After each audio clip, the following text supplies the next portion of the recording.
Morning, afternoon, morning. Sorry. When do we normally do it? In a normal week, is it after 12 or before? In between the... Right at 12. So sometimes I'm good morning and sometimes I'm good afternoon.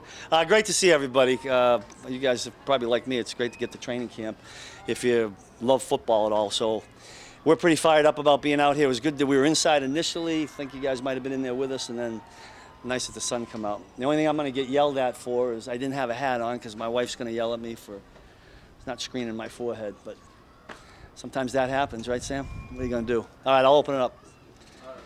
Nick Bolton said yesterday about being a top 10 defense. Just wondering, when you analyze the defense in the offseason, what are sort of the steps maybe? Yeah, so listen, we're all prideful guys. I mean, we want every defensive player wants their unit to be noted for great defense. So I'm with Nick 100%.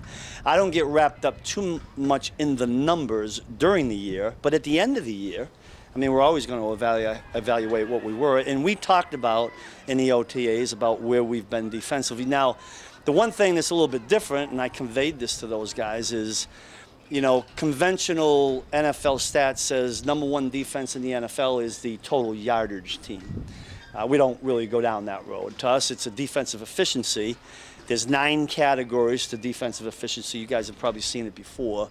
And we want to be number one in the NFL in defensive efficiency. Points allowed, third down, red zone, right? It's all the rankings in those particular categories. So I'm with Nick. I'd like us to climb up there. I'm not going to worry about that week to week.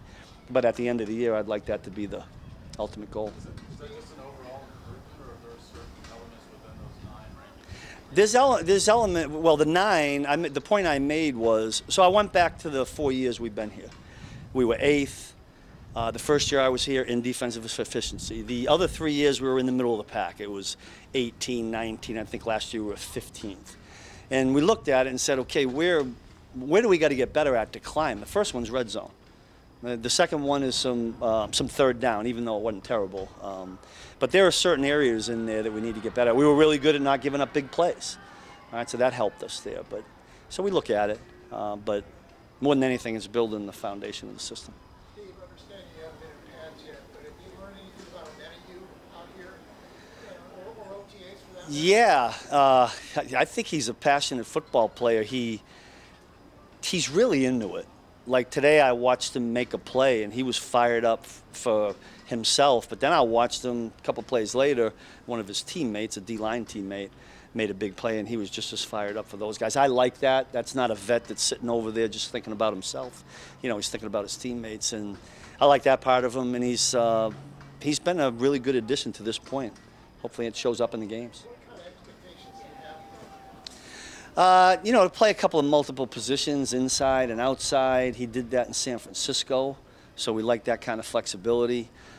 Be stern in the run game. My expectation right now for him, quite frankly, is to learn the system. That's step number one. And then just let his natural ability take over after that. Like that you were mixing and matching a lot of different cornerbacks, different spots. Corners? Yeah. Yeah. What's the thought process right now? Well, we really haven't. Listen, so LJ's coming back off an injury, right? We know Trent is doing the same. So we're kind of, we've got their rep count down right now. And because of that, you're seeing in and out. You know, Rick's got those guys on a rep count, and Dave and Donald are doing a good job doing that. Specifically. But since they're coming out, somebody's got to go in, and that's why you're seeing all the moving pieces. Yeah. Steve, what is Drew Tranquil going to do for you? What is it that you sort of see in his presence? You know, a lot of what you just said about Charles, he's a guy that's played a bunch of different positions, really intelligent. It's funny, yeah, I've had a bunch of free agents come to systems in the years I've been here, and sometimes it takes a little while, you know, for guys to get comfortable with their surroundings, with their teammates. Drew, it's like he stepped right in, and he'd been here for 3 years in terms of communicating with his teammates, what he did off of the field, how much of a pro he is. He's had a great influence on not just the linebacker room, but the defense in general. Yeah, that's in terms of sort of his comfort, but also his obvious grasp of what you're doing. Yeah, he's been really good that way. Real multiple. He's playing a couple of different positions right now. Before it's all said and done, he'll probably play all 3 linebacker spots. And then we have a couple other packages where he's going to be a little bit different in too. You have so many young players on your team last year who made big strides and helped you guys so much. When you see them now, how much more prepared are they at this point this year than last Yeah. year, and how much better they can be? Yeah, light years, although I had to remind one of them, I won't say who, that he was going back to his rookie habits, instead of where he eventually got to. But listen, been doing this thing a long time. I really enjoy young guys when they do that, and then just see how much they mature.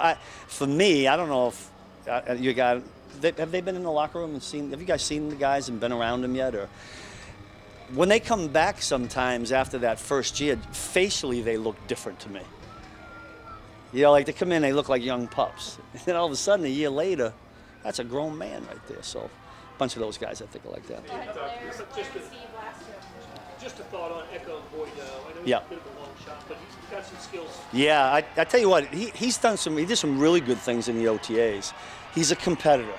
Like, he doesn't back down. We like that. I mean, we're a press team. That's what we ask our guys to do, and I think that's one of the things he does pretty well. I want to ask you about Mike Edwards. Yeah.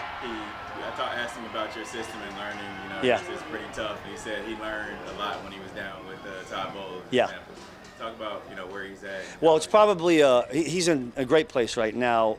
Unfortunately for him, he missed all that foundational reps back in the spring. He was dealing with the injury, and then I don't think he was able to train quite like he normally would because of the hamstring or groin. I think he pulled a pull, right? But mentally, he's in a much better place now than he was even back then. He's been in the league. He's a pro. I mean, guys have come from other teams in our system in the past, and all the years I've been doing it, and it usually takes a little while. But Mike's come from another multiple system, and I don't think it's going to be a problem. It's just going to be terminology, and we might do something a little bit different. But I think he's used to having a volume of defenses. I think he'll be fine. Okay? Right.